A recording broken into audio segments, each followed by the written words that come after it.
Alors bonjour, j'espère que vous allez bien. Cette fois-ci, on va essayer d'étudier le 8e et le 9e chapitre de l'œuvre Le dernier jour d'un condamné. Alors, quant au jour, commençons par les personnages. On a le condamné à mort, bien sûr, qui se trouve à Bicêtre, et sa famille. Alors, sa famille, c'est-à-dire sa fille Marie, âgée de 3 ans, sa femme et sa mère. Les idées principales, bien les idées générales. Alors, à propos du 8e chapitre, le prisonnier compte ce qui lui reste à vivre. Alors, le condamné à mort a commencé à compter combien de jours, bien combien de semaines il lui reste à vivre.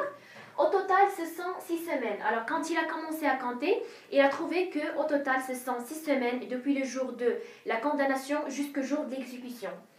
À propos du 9e chapitre, alors premièrement, il pense à écrire son testament. Le testament, c'est-à-dire le dernier écrit d'une personne, par exemple, dont il laisse son héritage pour sa famille.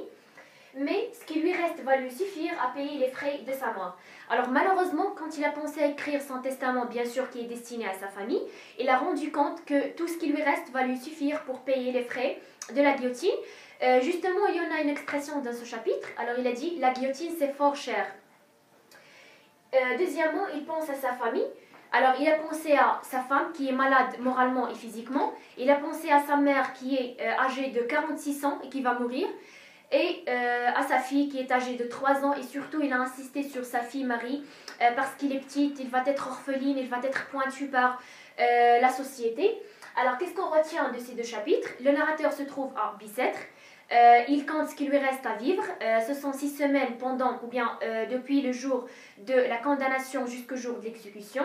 Aussi, il a pensé à écrire son testament, qui est destiné bien sûr à sa famille. Et enfin, il pense surtout à sa fille, Mary, qui va être seule et sans père. Alors, c'est tout pour ces deux chapitres. On se reverra dans une autre vidéo. On va essayer d'étudier le chapitre numéro 10 et au revoir.